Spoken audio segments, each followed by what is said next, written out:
Welcome back, Wolfpack. Verlis here to start this week's Fan Fridays, this time featuring a battle from Bob. Looking at that team setup, we got Sunny Day and Typhlosion. That could be pretty good, and then there's also a Lilligant, but I have no idea what the Musharna is trying to do, because that's like kind of Trick Room, but it might have some other supportive stuff. We're gonna see how this one plays out. Could get pretty fun. Also, I'm just happy to see Typhlosion, you know, any setup that says they can get a Typhlosion in there, that's pretty cool. It's really sucky because Typhlosion, it sits in like a really weird state, honestly, that, you know, it needs a Scarf so it can be out speedy and then get a lot of eruption damage. Then the eruption is just like slightly not enough, so you can run specs, but then you're not fast enough. Either way, let's go and see what happens. So for Alligator coming in with that immediate crunch onto the Musharna, nothing happens off that, but then Kamo comes in with the Clanging Scales. Split damage, not gonna be enough either, so hey, just a small little taste of what to expect. What? Wait, what? Why did Musharna just go Baton Pass into Typhlosion? Oh. Is it as just a switch? Oh. Okay. The bait and switch. That works. Because if you lead Typhlosion, it's at risk of taking damage, but doesn't get the immediate flash fire. If you switch in Typhlosion, you're switching, so you're taking damage, so you don't get a lot of damage off of your eruption. With the Musharna, people are like, oh man, it's good Trick Room, kill it, and then it's like, no, I survived anyways, Baton Pass, and then you go into, that's some fanciness that you just don't see, and then it's Protect into the Torkoal Explosion. So you get chip damage on the opponent, and then Typhlosion gets the cleanup into extra cleanup into double cleanup, and still has a couple of turns of Sun. This is actually like the coolest Typhlosion setup I've ever seen. You know, it's kind of when you think it's like, oh, Sunny Day Typhlosion. I haven't seen this a million times. You know, it's gonna be all right. It's gonna be pretty powerful. But no, this is like taking some of the deepest mechanics.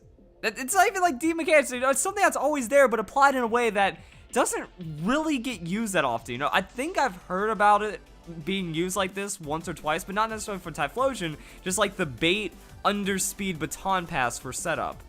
And then doing that on Typhlosion in the Sunny Day with the Chlorophyll Pokemon next to it, that's pretty crazy. Very unexpected, very impressed by this one, amazing so far. I can't wait to see what the rest of these battles do, you know, how the setup could go wrong, what it just looks like bodying many other Pokemon. I'm okay with kind of like any iteration of this.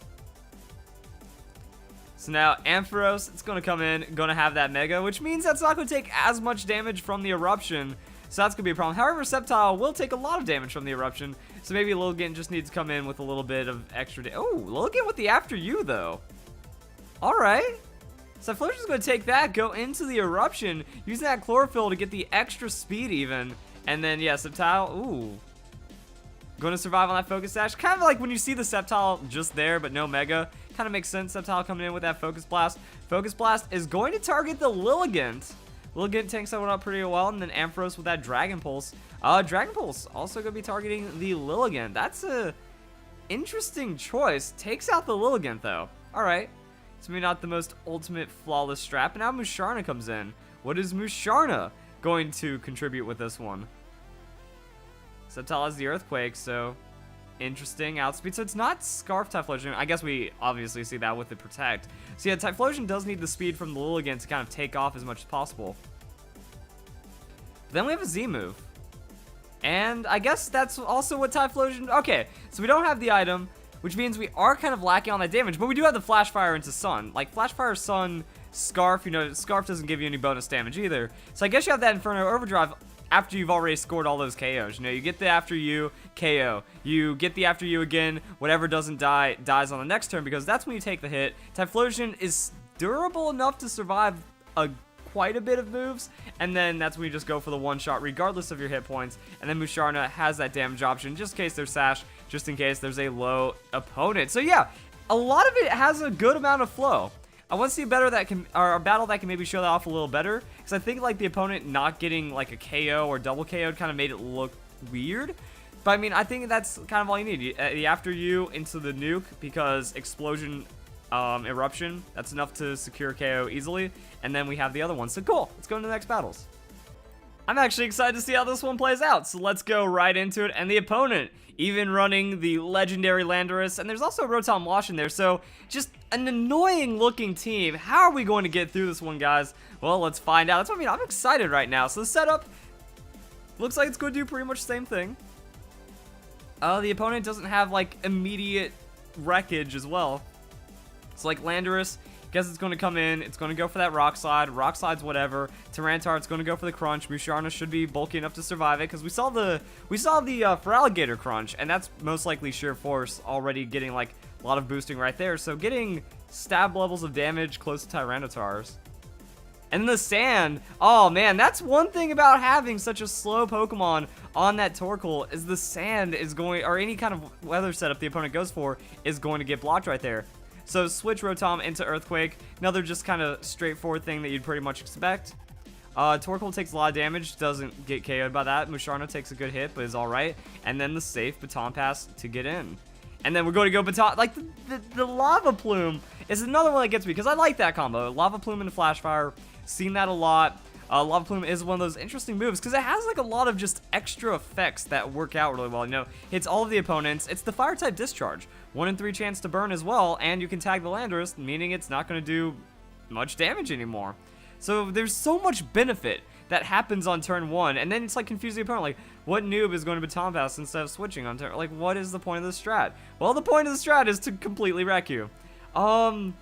Is there going to be a survival on the, nah, Torkoal's too low. Could have gotten close, but nah, Torkoal already took too much damage. Unfortunately, we don't see that explosion. Happens, and then we got a little bit of damage off of the Lava Plume anyways. So the Hydro Pump, that's going to be protected. Like, if Torkoal had enough to survive, could have made things a bit more fancy, but also, Explosion wouldn't do as much because of the Intimidate. Either way, now we have the Lilligant coming in. So Lilligant, that should give us the outspeeds, even in the face of the Rotom, but Charizard actually coming out instead of Typhlosion. I feel like if the opponent understood how much of a Sun power was coming in, then he could have gone for the, whatchamacallit, the Typhlosion, or not Typhlosion, Tyranitar to get the Sand in there. But now Typhlosion actually comes in with that Eruption, and then it's able to outspeed and take out the Landorus. So no Scarf on Landorus. And then Tyranitar comes in. So yeah, the Tyranitar, no Sun does hurt the damage quite a bit, but now we have a Sleep Charizard. It looks like you do switch out the Rotom, just in case Lilligant comes in with like Giga Drain, Energy Ball, anything super, Solar Beam, anything super effective to just make Rotom not a threat anymore. And that's another thing that you can do. So you could also just kind of keep those sleep pressure going. Yeah, we're seeing a lot of different things coming from the team, and even with the Sand kind of ruining the plans a bit, even with a couple of weird things happening, it seems like battle's still going through pretty well. Charizard stays asleep. That's going to be pretty solid. And I guess this is where we see our Z move. Kind of.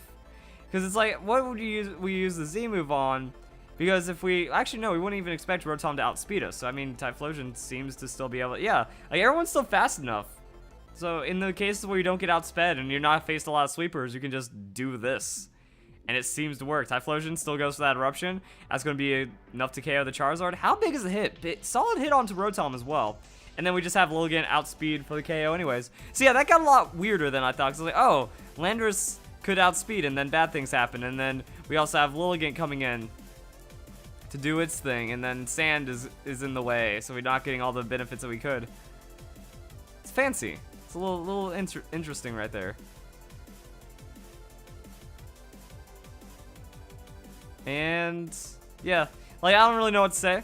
The opponent's going to forfeit. I pretty much expected that. Like the way he switched out his Rotom, just kind of like understanding. Yeah, when Rotom and Lilligant are on the field at the same time, that's going to be pretty much GG right there. Check out another battle, because yeah, like in theory on paper, that's what I was trying to say.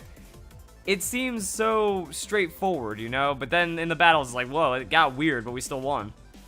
And now let's check it out once again, so hit that play button and then see what Ken is up to. We have an Alakazam, so Alakazam Tapu Koko, that's a lot of damage. Like, what happens if Musharna doesn't even get to Baton Pass because it just gets nuked? Like, because that's a team that wants speed, you know? It doesn't want to get Trick Roomed and then played like that. So we're going to see how this one ends up playing out. That is a lot of damage. What is the item that Musharna's running? So I think Musharna took enough damage to where we would have seen a Citrus Berry by now, and I think Citrus Berry might be the safest. Because in a situation where you're getting hit enough for like a potential 2-hit KO, you take a hit, Citrus Berry restores, and then the next hit wouldn't be able to KO you, because now you're dealing with 125% of a Musharna health bar, and that's pretty good. Mega Alakazam is in. Traces the Synchronize. So I don't really think that matters too much. And then the Shadow Ball. So big Shadow Ball hit coming from the Mega Alakazam, but it's not even enough to 2-hit KO. And Thunderbolt's targeting Torkoal. So yeah, it looks like we have still a solid first turn. Yeah, like that Musharna is just so tanky. And also, unfortunately, Mega Alakazam just, even though it's Mega, even though it has an insane amount of stats, it doesn't have enough to keep up with the power level that we're used to in modern Pokemon. That's still kind of sucky. So now we're going to see good, like, look at how much damage! Torkoal with that Flame Boost just hurts so much. And it works so well. So Tapu Koko going to have that happen. Alakazam, it's going to protect. He don't want to play these games. And then we're also going to see Typhlosion with the protect as well. So now it looks like the Earthquake is just going to be...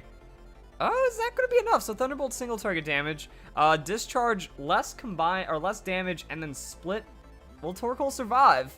Nah, Torkoal barely getting KO'd in that one, and then Tapu Koko takes a little bit from burn. But either way, like even after Lava Plume into Eruption, that seems pretty solid, a pretty good KO range as well. So how are we going to get over the Alakazam? Tapu Koko is also very fast. Withdrawing the Alakazam, I think that's 100% an after you, because both opponents are way too speedy. So yeah, Lilligant has that after you as that backup, and then we're going to get that kind offer, and Typhlosion comes in for the Eruption. I think the opponent is going to make a pretty sneaky play, because if Alakazam can trace the trace the Flash Fire, things are gonna suck. Now we have Greninja coming in the Sunlight. Not the worst thing, but it doesn't have like that immediate just super effective hit onto Typhlosion. Incineroar, that's going to be a protect right there. So Incineroar playing it safe, the opponent playing it safe pretty well. Lilligant comes in with that Solar Beam, and that is going to wreck Greninja before it has a chance to switch around its typing or anything. Bye-bye. So there's that. And Incineroar, since it played it safe, yeah, it's like we don't really have much that's going to happen. Typhlosion with the Eruption. I guess just in case there was a Focus Sash on the Greninja, could have been a thing. Alakazam, that's going to be the Trace. And yeah, like the Trace will find the... Oh, Chlorophyll. I thought Trace was like adjacent opponent, but I guess it is random.